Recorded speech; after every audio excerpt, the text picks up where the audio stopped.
All right, people. Now we move on to day three nose tackles. We were talking about the guys who are probably going to go outside the top 100, but still have a pretty good chance of at least getting drafted.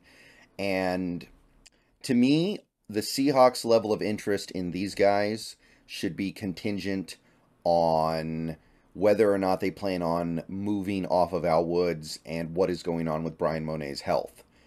Because the guys I went over yesterday, the three guys I talked about yesterday, are guys who you would draft and expect to be able to be day one starters. Even though I think he's a bit of a project, if you draft him, especially if you draft him in the second, you're probably saying, okay, you're going to play a big role from day one. You're going to be our lead snap getter at nose, in all likelihood. So that's what we need. As of right now, Al Woods is under contract and going to be ready to play week one and is somebody who's going to play a role for the team. So if Al Woods is around in 2023, you don't necessarily need another backup nose tackle. You're not going to carry three. At least I wouldn't think you would. Maybe you would, but I doubt it, especially if you think Monet is going to come back at some point in the middle of the year. So the guys we're going to look at today, and there's five of them, I believe.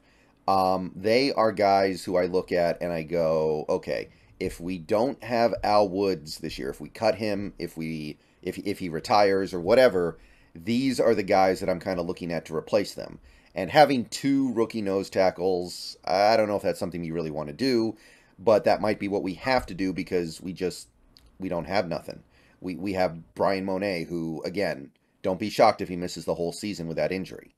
And by the way, even if he does come back, he's not very good. But these are guys who I think could slot into that backup role, and a lot of them could pretty much immediately play 15, 20 snaps a game, and I think you would get away with that pretty easily. And that should be good enough if you draft one of the top guys. So with that being said, we're going to take a look at a couple of guys in this video who I think would be available in day three that have some nose tackle value. Certainly different levels of interest on my part. But I will say this, doing the research into these guys, I found some guys that I wasn't even really thinking of before this research actually came up, that I actually came away thinking that this nose tackle class is not as weak as I expected. Now, usually the nose tackle class is weak. It's a rare position, and I'm not saying this is amazing, but it does seem significantly better than last year at the very least. And hopefully we're able to address this position heavily in this draft so that at the very least we can stop thinking about it in the next couple of off seasons. Okay, first guy here is Keondre Coburn of Texas, a Longhorn. Another 22-year-old when the season starts. He's wide-bodied, 6'2", 332 pounds, so traditional nose tackle. He's got kind of short arms, so we're not off to a great start here. He's got kind of small hands too, actually. 9 1/8, 31.5-inch arms. His testing was actually decent for a guy of his size and a guy of his draft status. For a 332-pound guy to run a 5.2 240, that's pretty good. 10-yard split was okay. Now, his jumps were pretty low, but, I mean, he's carrying a lot of weight. Gravity is not helping him there. 24 bench press reps is okay. And currently on big boards, ESPN really likes him. They think he'll be a third-round pick, but nowhere else buys it. PFF says fourth. CBS says fourth or fifth. Sports Illustrated and TDN and the Draft Network say fifth. Tankathon only goes to 100, so they don't have him. And the NFL mock draft database website has him in the fifth pretty solidly. Maybe even like the sixth, but probably the fifth. So over the last 2 years, he's been playing a good amount of games for Texas. Last year, he played the full season, 29 tackles, so basically 2 tackles a game. Made some plays in the backfield, 4 tackles for loss, 2.5 sacks, forced some fumbles.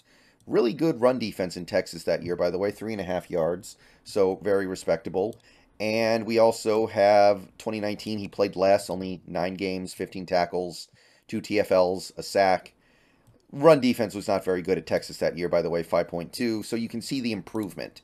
There's a clear, marked improvement for Keondre Coburn going from 2021 to 2022.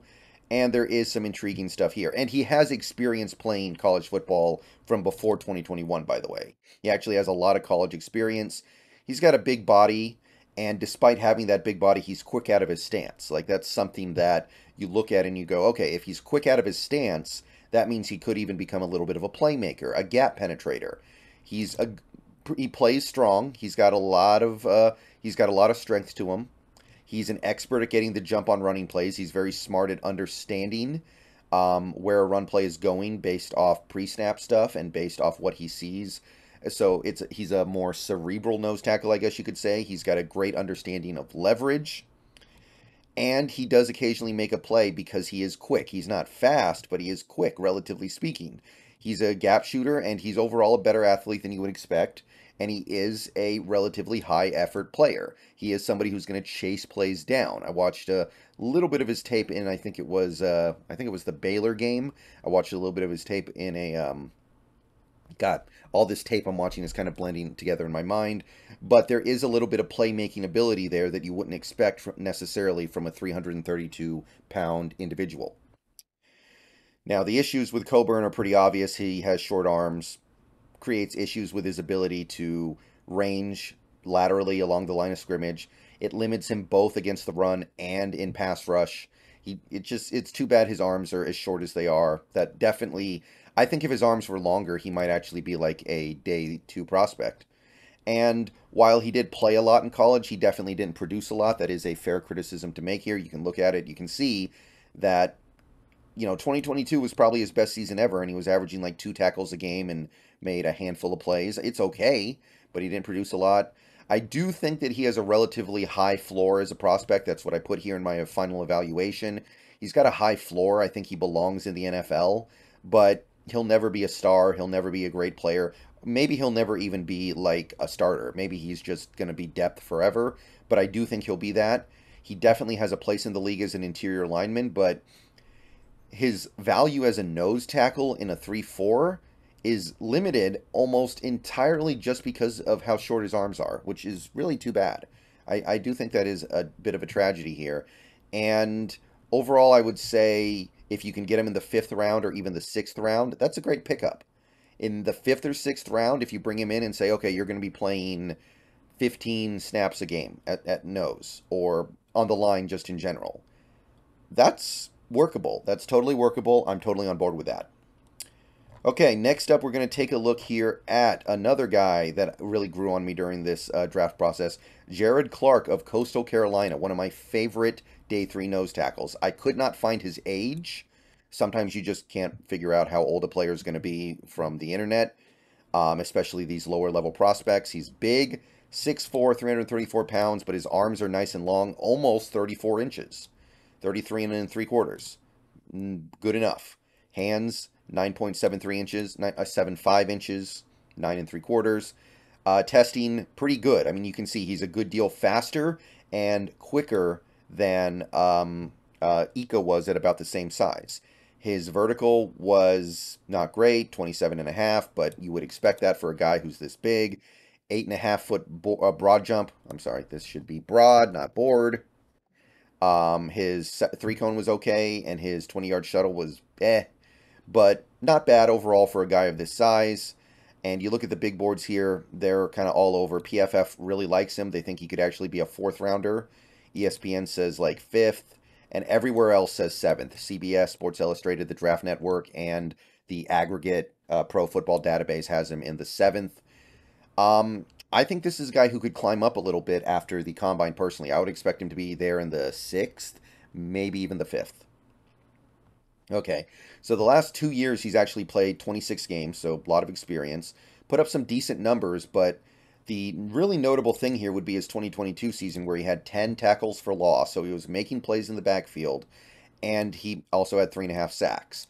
Coastal Carolina's run defense was pretty good, 4 yards per carry. The previous year, his numbers were obviously not quite as good, but he still did fairly well, and the run defense of Coastal Carolina was solid, 4.1 yards per carry. So let's take a look at this guy. This guy intrigues me. This guy is very interesting to me. He's played nose tackle in even fronts and odd fronts at Coastal Carolina. They've done some 3-4, done some 4-3. He's big and strong enough to swallow up double teams. If you look at the tape, he's getting double teamed pretty frequently over there, and he uses his arm length well. This is great arm length for a nose tackle who might be there in the 7th round. Even if you can get him in the 6th, I think this is pretty phenomenal value.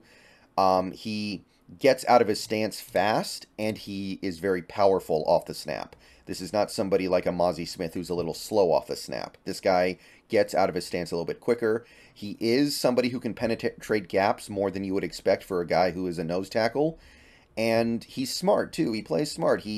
I looked at a lot of stuff that people said, and one thing that people kept coming back to was he has a cerebral understanding of where the running play is going based off pre-snap stuff and based just what he's looking at as the play starts. And he gives high effort. He's a high-effort player. So the issues, as with most nose tackles, limited value against the pass, although I would say this is not a problem really for a nose tackle if that's how you're going to use him. I do think he's raw. Technically, he is raw. Like most of the stuff that I mean, he is smart, but he needs to learn how to use his technique better, like his hands. He needs to learn hand counters a little bit better, is one thing that I think a lot of people have said. He doesn't use his physical tools to their maximum effectiveness all the time. And also, even though I usually don't bring this up as a problem because I think it's a thing across the NFL, he's probably not going to be able to play that much in the NFL. His probably going to be somebody who in the NFL you want for 15 to 20 snaps a game.